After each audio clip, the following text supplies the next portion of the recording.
अब हम लोग जो आज का पॉइंट स्टार्ट कर रहे हैं वो हमारा है नेटवर्किंग मॉडल। क्या ये सबको दिख रहा है?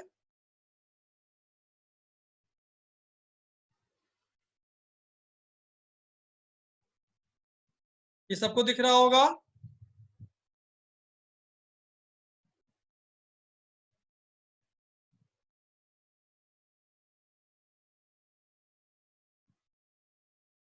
ओके। नेटवर्किंग मॉडल हमारा क्या होता है? दो तरीके की हमारी नेटवर्किंग सेट होती है।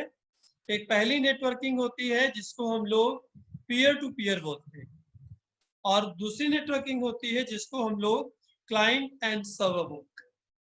ठीक, तो पीयर टू पीयर में क्या होता है? वन टू वन मैटर होता है।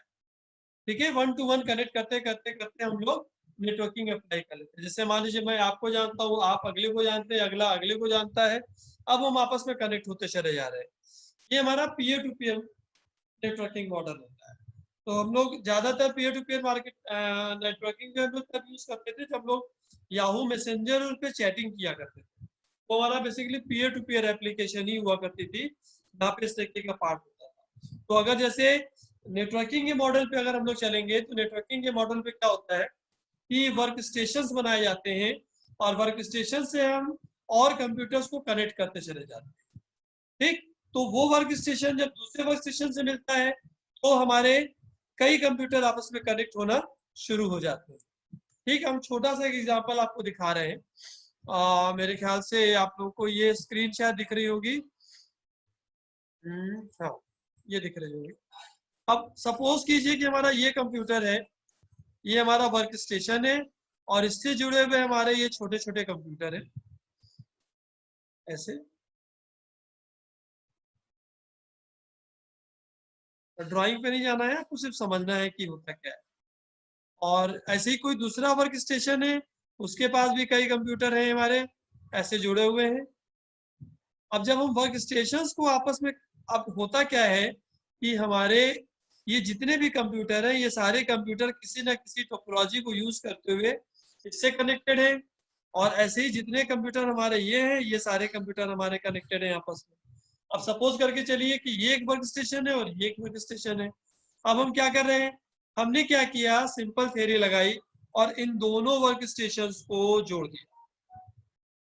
ठीक, तो जब इन दोनों वर्क स्टेशन को जोड़ दिया हमने तो ये पार्ट हमारा पीयर टू पीयर नेटवर्किंग का है।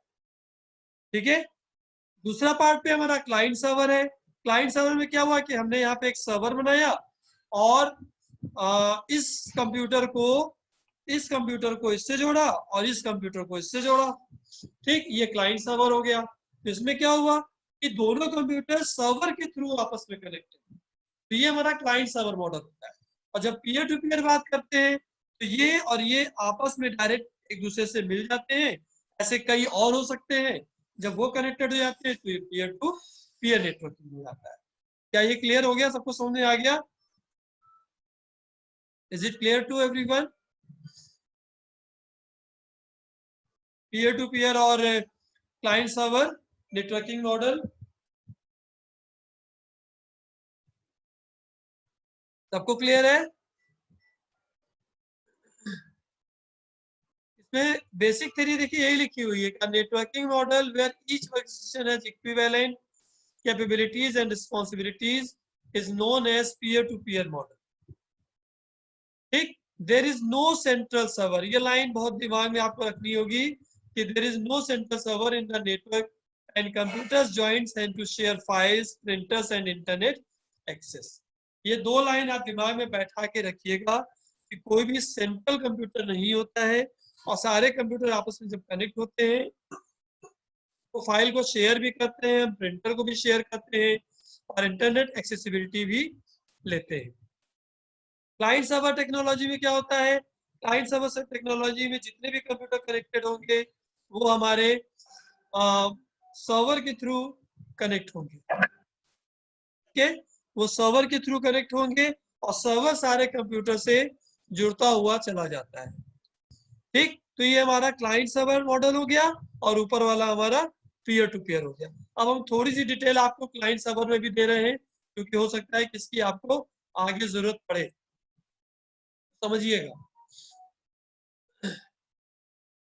अब मान लीजिए कि यहाँ पे हमारा ये हमारा क्लाइंट है और ये हमारा सर्वर है, ठीक है। ये क्लाइंट है, ये सर्वर है। तो जब क्लाइंट और सर्वर आपस में मिलते हैं, ये नोट कर लीजिएगा, ये पॉइंट बहुत इंपॉर्टेंट है। जब क्लाइंट सर्वर आपस में कम्युनिकेट करते हैं, जब आपस में कम्युनिकेट करते हैं मतलब डेटा हमारा सेंड होता है और डेटा हमारा रिसीव होता है। क्लाइंट का मतलब ये आप अपना कंप्यूटर या अपना मोबाइल मानिए। जब आप वहां पे जाके www.yahoo.com किए, आपने रिक्वेस्ट भेजी, रिक्वेस्ट सर्वर को आई, सर्वर ने yahoo.com देखा, फिर रिप्लाई किया और फिर आपके कंप्यूटर में वो yahoo.com खुल के आ जाता है। ठीक, तो ये हमारा क्लाइंट सर्वर आर्किटेक्चर होता है, जहाँ पे क्लाइंट सर्वर से कनेक्ट होता है। अब जैसे आप यहाँ कनेक्ट हो रहे हैं, वैसे आप जैसे हजारों लोग सर्वर से कनेक्ट हो रहे होंगे, हजारों लोग रिक्वेस्ट भेज रहे होंगे और हजारों लोग का रिक्वेस्ट सर्वर एक्सेप्ट करके उनको रिप्लाई कर देता है। ठीक है, इस पार्ट को हम लोग बोलते हैं, नोट कर लीजिएगा जरूर से, ये इंपॉर्टेंट पॉइंट है। इस पार्ट को हम लोग बोलते हैं टू टियर टेक्नोलॉजी। ठीक है, जब क्लाइंट और सर्वर आपस में काम करते हैं। ठीक, अब यहाँ पे ये नोट कर लीजिएगा जल्दी से। अब यहाँ पे अगर हम लोग टू टियर की जगह पे, अब दूसरा पार्ट हमारा है कि ये हमारा क्लाइंट है, ये हमारा सर्वर है।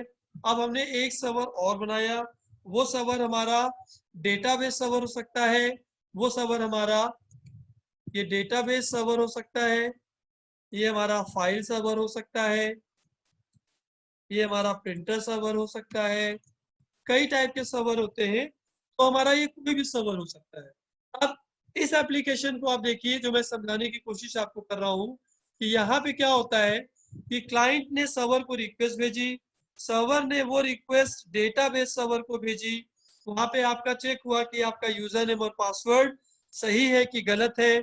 अगर सही है या गलत है जो भी होगा, वो रिप्लाई सर्वर को जाएगा और सर्वर से फिर आपके पास आएगा और बताएगा कि इनवैलिड यूजर नेम और पासवर्ड, या अगर यूजर नेम और पासवर्ड सही है तो वो आपकी प्रोफाइल को ओपन कर देता है। ठीक है, तो जब क्लाइंट सर्वर की बात हो रही थी, टू टियर आर्किटेक्चर की बात हो रही थी, तो सिर्फ डेटा रिसीव और सेंड हो रहा था। जब हमारा डेटाबेस सर्वर आ गया, तो अब हम डेटाबेस के साथ काम करेंगे। मतलब ऐसी साइट्स जहां पे आपका डेटाबेस इन्वॉल्व होता है, जैसे आपका ईमेल, जैसे आपका फेसबुक। ठीक, यहाँ पे डेटाबेस सर्वर सेपरेटली रखा जाता है, जो सर्वर से कनेक्टेड होता है, ईमेल सर्वर से कनेक्टेड होता है। और फिर आपका यूजर नेम पासवर्ड यहाँ पे वेरीफाई होता है और वेरीफाई होने के बाद ये रिटर्न होता है, फिर क्लाइंट तक जाता है। यही वजह है कि आप जब अपने मेल अकाउंट पे या फेसबुक अकाउंट पे जब आप अपना यूजर नेम पासवर्ड डालते हैं, तो वो चेक करता है। अगर कुछ प्रॉब्लम होती है तो आपको बताता है इनवैलिड यूजर नेम और पासवर्ड, आप फिर से एंट्री करते हैं, अदरवाइज वो आपकी प्रोफाइल ओपन कर देता है। तो इस पर्टिकुलर पार्ट को, जहाँ पे तीन चीजें इन्वॉल्व हो गई, उसको हम लोग थ्री टियर आर्किटेक्चर बोलते हैं, थ्री टियर आर्किटेक्चर बोलेंगे। ठीक, क्यों? क्योंकि यहाँ पे अब क्लाइंट है, सर्वर है और उस डोमेन सर्वर है और उसके बाद डेटाबेस सर्वर। ठीक, अब नेक्स्ट पॉइंट हमारा आया कि हो सकता है कि ऐसे ऐसे आपके कई डेटाबेसेस हो, ऐसे कई डेटाबेसेस हो, n नंबर्स ऑफ डेटाबेस अगर हो, तो जब n नंबर्स ऑफ डेटाबेस होगा तो इसको हम लोग एन टियर आर्किटेक्चर बोलते हैं। इसका एग्जांपल मैं आपको बताता हूँ क्या होता है एन टियर आर्किटेक्चर। ठीक, जब मल्टीपल डेटाबेस हो जाते हैं, एग्जांपल में देखिए, जब आप गूगल खोलते हैं तो google.co.in होता है, मतलब इंडिया का डेटाबेस सर्वर ओपन हो रहा है। google.co.uk हुआ तो यूके का सर्वर खुला, google.co.us हुआ तो यूएस का सर्वर खुला, google.co.nz हुआ तो न्यूजीलैंड का सर्वर खुला। तो कंट्री वाइज डेटाबेस डिस्ट्रीब्यूटेड है और वो पार्ट हमारा एन टियर आर्किटेक्चर में आता है। आपको समझ में आ गया? कोई दिक्कत नहीं होगी? किसी कोई डाउट है?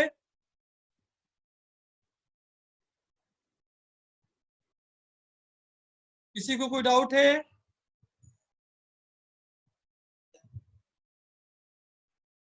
बताइए, अगर कोई डाउट है तो मैसेज डालिए। Okay, repeat 2 tier. अच्छा ठीक, ठीक है, बता दे रहा हूँ, फिर से बता दे रहा हूँ।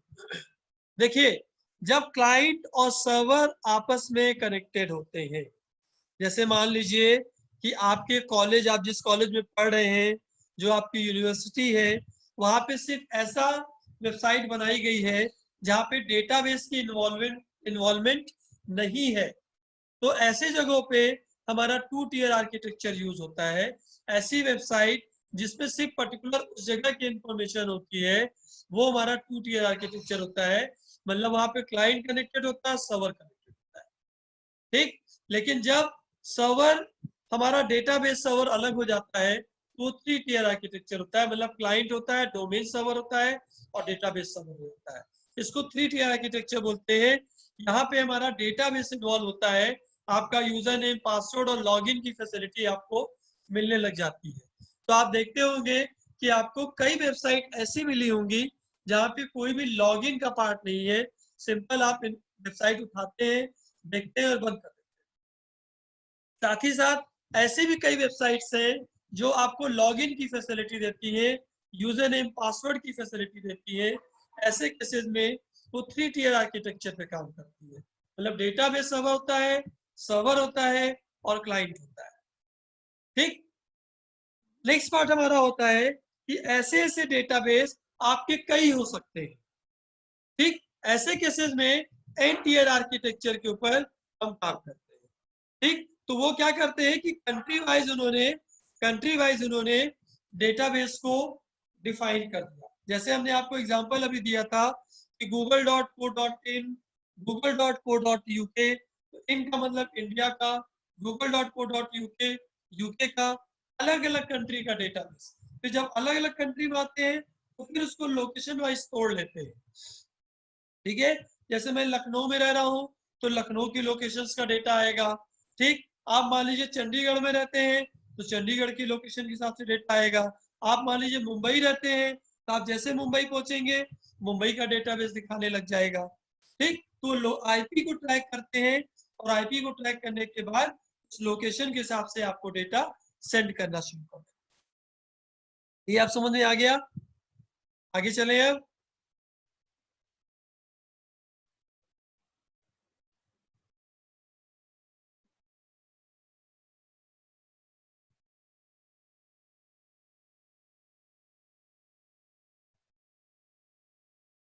ओके, चलिए अब आगे चलते हैं, हम लोग आगे की चीज पढ़ते हैं। ये पार्ट हमारा दोनों क्लाइंट सर्वर टेक्नोलॉजी और पीयर टू पीयर नेटवर्किंग दोनों क्लियर हो गया आप लोग को। अब हमारी जो नेटवर्क और इंटरनेट टेक्नोलॉजीज हैं, इनके टर्म्स आपको याद रखने हैं। टर्म्स इन द सेंस कि वो फुल फॉर्म पूछ सकते हैं और ये भी पूछ सकते हैं कि उनकी वर्किंग क्या है, ठीक। तो सबसे इंपॉर्टेंट पार्ट हमारा आता है एनआईसी। एनआईसी को नेटवर्क इंटरफेस कार्ड बोलते हैं, ये फुल फॉर्म नोट कर लीजिएगा एब्रीविएशन में। एनआईसी को नेटवर्क इंटरफेस कार्ड बोलते हैं, ठीक। ये इसमें अपने नंबर्स होते हैं जो यूनिक होते हैं और ये बहुत इंपॉर्टेंट रोल प्ले करता है जो साइबर क्राइम करते हैं उनके लिए। आप अगर किसी कंप्यूटर से साइबर क्राइम करना चाहते हैं, कर रहे हैं, तो ये आपका जो यूनिक डेटा है वो सेंड करता है, स्टोर करता है। ये ऑल ओवर वर्ल्ड में इसमें डेटा जो होता है वो यूनिक होता है, तो यहीं से स्टार्टिंग होती है और यहीं से इंटरनेट कनेक्ट भी होता है, ठीक। तो देखिए, commonly refer to as NIC are used to connect a PC to a network. Computer को नेटवर्क से कनेक्ट करने के लिए आपको एनआईसी डिवाइस चाहिए हो। हम यहाँ पे तार लगाते हैं इस जगह पे, जब तार लगाते हैं तो कंप्यूटर हमारा नेट से कनेक्ट होना शुरू होता है। तो the NIC provides a physical connection between the networking medium and the computer internal bus and is responsible for facilitating on access method to the network। मतलब हम नेटवर्क को अगर एक्सेस करना चाहते हैं, हम उसका यूज करना चाहते हैं, तो हम बिना NIC के नहीं कर पाएंगे। आपके कंप्यूटर में ये NIC लगी होती है, मैं आपको दिखा रहा हूँ। आप देखिए, ये आपके कैबिनेट का पीछे का पार्ट है, ये सभी लोग को मालूम है। सभी लोग के पास अगर कंप्यूटर होगा तो कैबिनेट के पीछे का पार्ट है, और यहाँ पे ये NIC कार्ड लगा होता है। जहाँ पे आप लाइन का वायर लगा देते हैं, लाइन का वायर लगाते ही यहाँ पे सिग्नल्स आने शुरू हो जाते हैं, तो इससे ये मालूम हो जाता है कि हमारा कंप्यूटर कनेक्ट हो गया नेटवर्क से। ये सबको समझ में आ गया NIC कार्ड? यही तार लगता है, देखिए ये RJ45 बोलते हैं इसको। ये RJ45 इसके अंदर इंसर्ट हो जाता है, इसके अंदर इन हो जाता है, और नेट काम करना हमारा, या नेटवर्क हमारा काम करना शुरू कर देता है। सबको समझ में आ गया? आगे चले।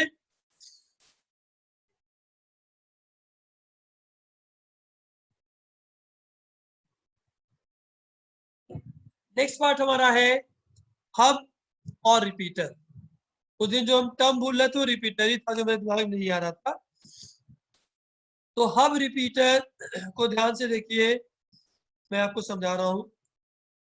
Hub repeaters are used to connect together two or more segments of any media type. दो नेटवर्क को आपस में कनेक्ट करने के लिए हब या रिपीटर हम पहले यूज किया करते थे। ठीक, आप देखिए यहाँ पे a hub provides the signal amplification required to allow a segment to be extended a greater distance। देखिए, हम जो टर्मिनोलॉजी उसे भूल रहे थे वो हमारा था एम्पलीफायर। हम आपसे एक एग्जांपल दे रहे थे कि हम लोग जब केबल कनेक्शन लिया करते थे तो खंभों के बीच में जब कनेक्शन ज्यादा होता था तो हम एक टर्मिनोलॉजी भूल लेते थे, वो एम्पलीफायर होता था। एम्पलीफायर से वो डेटा कलेक्ट करके फिर से रीसेंड करता था। ठीक है, तो ये पार्ट रिपीटर का होता है कंप्यूटर की टेक्नोलॉजी में, कि जब कई कंप्यूटर आपस में कनेक्टेड है तो जो डेटा हमारा शेयर हो रहा है वो एक टाइम ऐसा आता है कि डेटा कम होना शुरू होता है, उसका फ्लो कम होना शुरू होता है। तो ऐसे केसेस में हम हब यूज करते हैं, तो नेटवर्क कनेक्ट करते हैं और ये डेटा को कनेक्ट करके रिसीव करना शुरू करता है। ठीक है, तो दो टाइप के इसमें होते हैं, पैसिव हब। पैसिव हब में क्या होता है, simply forwards any data packets they receive over one port from one station to all other remaining ports. Receive करता है और सेंड करता है। एक्टिव हब क्या होता है, also sometimes refer to as a multiport repeaters. ठीक, मल्टी पोर्टिंग होती है इसमें, लेकिन जो बेसिक कंसेप्ट आपको समझने हैं तो सिर्फ ये समझना है कि रिपीटर एज ए एम्पलीफायर काम करता है। जो सिग्नल्स उसके पास आ रहे होते हैं उसको बहुत तेजी से दूसरी तरफ वो दूसरे नेटवर्क की तरफ सेंड करता है। ये समझ में आ गया सबको? और ये डिवाइस होती है आपकी। हमने जितना मैटर बोल्ड किया है वो अगर आप जल्दी से लिख सकते हैं तो लिख लीजिएगा। ठीक, ये हमारा जो है रिपीटर होता है, इससे हम कनेक्ट कर देते हैं दो नेटवर्क को। जब दो नेटवर्क कनेक्ट हो जाते हैं तो आपस में कम्युनिकेशन स्टार्ट हो जाता है। ठीक है,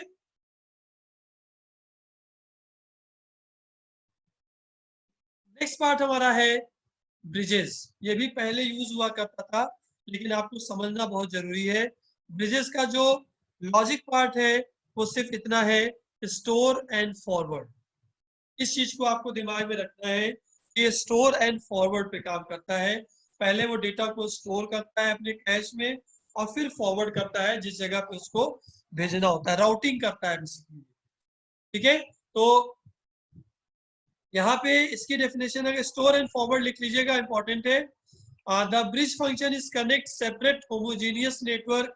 सेम टाइप के नेटवर्क पे कनेक्शन स्टैब्लिश करता है। Bridge map the ethernet address of the nodes residing on each network segment and allow only necessary traffic to pass through the bridge. मतलब सीधा कंसेप्ट यही है कि इनके पास छोटे छोटे पैकेट आते हैं, आईपी पैकेट्स होते हैं, उसको ये स्टोर करता जाता है और आगे फॉरवर्ड करता जाता है।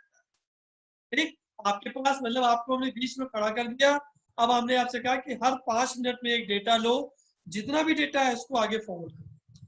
तो ये कुछ इसी टाइप से काम कर रहा होता है, जो डेटा आता है उसको पहले स्टोर करता है और स्टोर करके जिस पर्टिकुलर डेस्टिनेशन पे उसको भेजना होता है वहां पे वो फॉरवर्ड कर देता है। ठीक है, ये डिसीजन भी यही लेता है ब्रिज जो होता है। तो ब्रिज की जो मीनिंग आ रही है वो यही आ रही है कि नेटवर्क्स के बीच में आपस में कनेक्टिविटी सेट करता है, डेटा उठाता है, सेंड करता हुआ चला जाता है। मतलब कंसेप्ट हमारा बिल्कुल साफ है, ये स्टोर एंड नेट फॉरवर्ड के ऊपर काम करता है। पॉइंट क्लियर हो गया, सबको समझ में आ गया?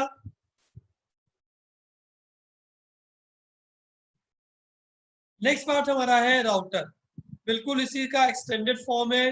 राउटर राउटिंग का काम करता है, बिल्कुल यही वर्किंग उसकी है कि डेटा को स्टोर करना है और फॉरवर्ड करना है। ठीक, आज की तारीख में आप राउटर को ही देखेंगे, आपको ब्रिजेस नहीं मिलेंगे। तो ब्रिजेस का एक्सटेंडेड पार्ट आपका राउटर है। आप ये डिवाइस देखेंगे, ये जहाँ पे स्कूल कॉलेजेस में आपको ये डिवाइस लगी हुई मिलेगी। ठीक, ये दो या दो से अधिक नेटवर्क को आपस में कनेक्ट कर रहा होता है। आपको हमने एक दिन वैन बताया था, वैन पढ़ाया था। तो दो नेटवर्क को कनेक्ट करने का काम राउटर का ही होता है। वैन के ऊपर बेसिकली ये काम कर रहा होता है। ठीक है, ये पॉइंट क्लियर हो गया सबको? देखिए हम इस पे पॉइंट, इंपॉर्टेंट पॉइंट बोल्ड कर रहे हैं, आप इसको एक बार पढ़िएगा। Routers use information within each packet to route it from one line to another. एक लाइन से दूसरे लाइन पे डेटा भेजता है, हमने आपको वैन में बताया था ये चीज होती है। And communicate with each other and share information that allows them to determine the best route through a complex network of many lines. मतलब कई लाइन से होता हुआ डेटा आपके पास आता है। आप 2 मिनट के लिए इमेजिन कीजिए कि आप दुबई में बैठे हैं और आपका डेटा, आप इंडिया में बैठे हैं, दुबई से कोई डेटा भेज रहा है, तो ना जाने कितने नेटवर्क और कितने राउटर को पास करता हुआ वो डेटा आप तक पहुंचता है। तो ये रोल और रिस्पॉन्सिबिलिटी राउटर की होती है कि वो डेस्टिनेशन को आइडेंटिफाई करता है और उसके बाद डेटा वहां पे सेंड कर देता है।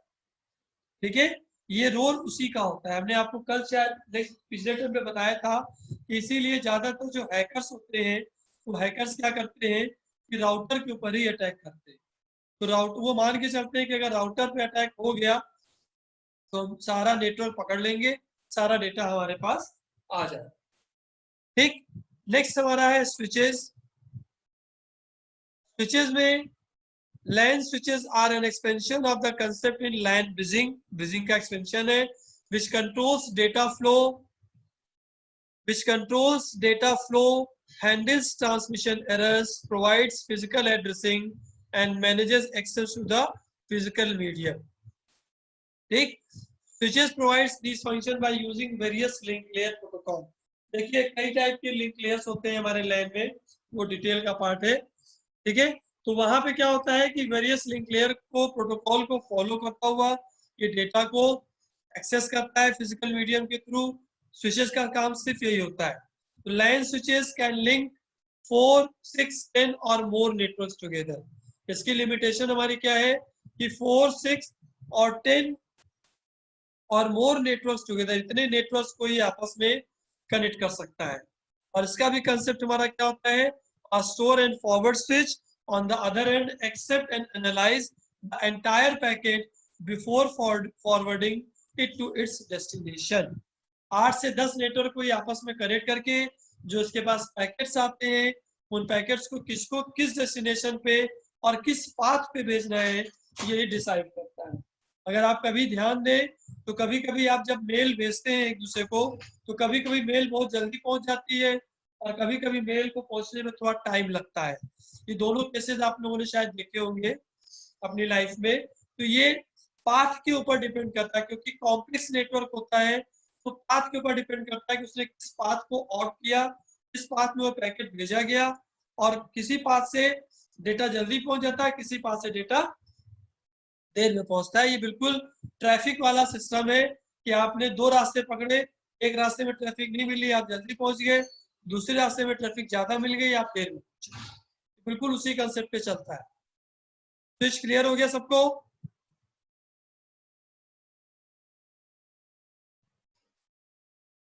मैसेज डालिए अगर यहाँ तक सबको क्लियर है, तुम लोग आगे चले।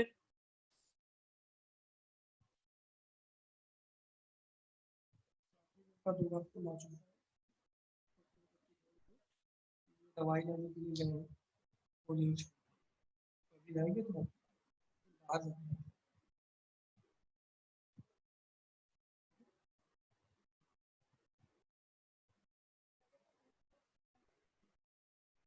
बाहर जाना, एकदम बाहर। हो गया, ये सबको समझ में आ गया?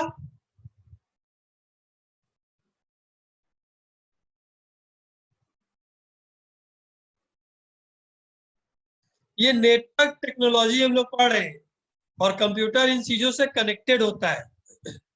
तो चाहे वो राउटर हो, चाहे हब हो, चाहे स्विच हो, ये सब कंप्यूटर से कनेक्ट होते हैं, तभी नेटवर्किंग अप्लाई होती है।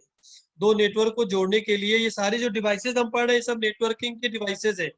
ये पहले कुछ यूज होते थे, कुछ अब यूज होते हैं, कुछ ऑब्सोलीट हो गए, बाहर कर दिए गए। ठीक, लेकिन हमको पढ़ना जरूरी है, हमको मालूम होना जरूरी है। ओके, चलिए। ट्रांसीवर्स में क्या होता है? Transceivers are used to connect nodes to the various Ethernet media.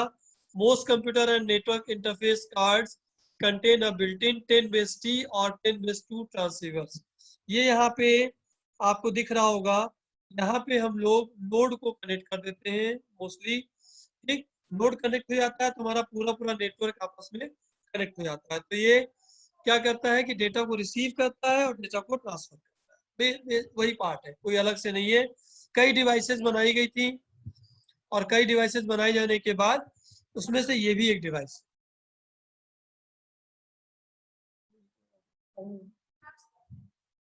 ने बोल दिया। ठीक, नेक्स्ट हमारा है gateway. A gateway is a device such as a mini or micro computer capable of operating on a standalone basis, but which also provides connection for communication with the other computers and access to shared resources. इसको समझना है। ये हमारी stand alone एक word use हुआ यहाँ पे। Stand alone का मतलब होता है सिंगल पीसी। ठीक है, स्टैंड अलोन का मतलब होता है सिंगल पीसी। सिंगल पीसी के ऊपर ये डिवाइस कनेक्ट की जाती है, और फिर ये डेटा हमारा आगे जाना शुरू हो जाता है। ठीक है, इसको गेटवे बोलते हैं। गेटवे का मतलब आप ऐसे समझिए, जैसे हम लोग इसको कैसे आपको बताएं। हाँ, जैसे हम लोग जब हाईवे पे जा रहे होते हैं तो टोल प्लाजा मिलता है। तो टोल प्लाजा बेसिकली गेटवे ही होता है। ठीक, एक रास्ते को दूसरे रास्ते के बीच में लगाया जाता है। तो वही पार्ट हमारा ये कंप्यूटर रोल प्ले करता है, जिसको हम लोग गेटवे बोलते हैं। ठीक, रिसोर्सेज को शेयर करने के लिए, अदर कंप्यूटर्स को कनेक्ट करने के लिए, ये उस चीज की वैलिडिटी को चेक करता है, और तब फिर डेटा को आगे ट्रांसफर करता है। मतलब इंटरनेट कनेक्शन होने का मतलब ये नहीं है कि हम जब चाहे जिससे चाहे उससे कनेक्ट हो जाए, ये नहीं होता है। ठीक है, तो वहां पे गेटवे का रोल शुरू होता है। नेक्स्ट पार्ट हमारा है प्रॉक्सी सर्वर। प्रॉक्सी सर्वर का मतलब क्या हुआ? आप लोगों ने, मुझे नहीं मालूम, पर बहुत सी बार होता क्या है कि बहुत से लोग प्रॉक्सी अटेंडेंस लगाते हैं। एक वर्ड, बहुत पॉपुलर वर्ड है प्रॉक्सी अटेंडेंस। मतलब आपकी जगह कोई और अटेंडेंस लगा रहा है। तो बिल्कुल प्रॉक्सी सर्वर का भी यही रोल होता है कि मेन सर्वर को टच ना करते हुए एक प्रॉक्सी सर्वर क्रिएट कर देते हैं। तो जो क्लाइंट होता है, जो यूजर होता है, उसका कम्युनिकेशन डायरेक्ट प्रॉक्सी सर्वर से हो जाता है, और प्रॉक्सी सर्वर फिर उस डेटा को मेन सर्वर को सेंड करता है। लेकिन ये चीज आपको नहीं मालूम हो रही। ठीक है, तो प्रॉक्सी का मतलब आपकी जगह कोई और, मतलब सर्वर की जगह प्रॉक्सी सर्वर हम लोग यूज कर रहे हैं। ठीक है, जैसे आपकी क्लास में आप चाहते हैं कि हम क्लास में नहीं है और कोई अटेंडेंस लग जाए, तो आप अपने किसी फ्रेंड को बोल के जाते हैं कि लगा देना, लगवा देना। तो वो आपकी जगह एक्ट कर रहा होता है। बिल्कुल ऐसे ही मेन सर्वर की जगह पे हमारा प्रॉक्सी सर्वर काम करता है। तो जितने भी कम्युनिकेशन हम करते हैं, वो डेटा हमारा जो पैकेट्स के फॉर्म में सेंड होता है, वो हमारा किस में जाएगा? प्रॉक्सी के थ्रू जाएगा, और फिर वो मेन सर्वर को भेज देता है। ठीक है,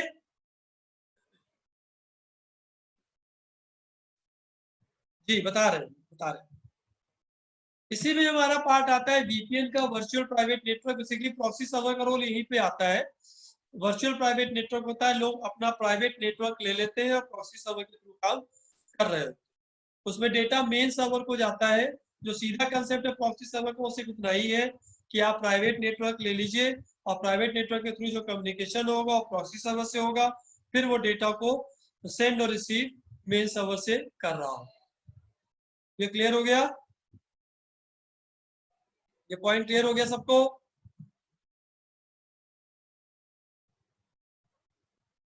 नेक्स्ट पॉइंट हमारा आता है फायरवॉल। फायरवॉल हमारा आज की तारीख में बहुत इंपॉर्टेंट पॉइंट है। अगर आप अपने कंप्यूटर को ओपन करेंगे, कंट्रोल पैनल पे जाएंगे, तो आप देखते होंगे कि फायरवॉल आपको वहां मिलेगा। मतलब जो अननेसेसरी एक्सेसिबिलिटी लोग निकाल लेना चाहते हैं, तो हम लोग क्या करते हैं कि फायरवॉल के थ्रू उसको स्टॉप करते हैं, कोशिश करते हैं स्टॉप करने की। ठीक है, तो बहुत पहले, आज से 20-22 साल पहले, जावा ने एक कंसेप्ट निकाला था जिसको हम लोग सैंडबॉक्स बोलते थे। ठीक है, सैंडबॉक्स बेसिकली जावा वालों का फायरवॉल था। वो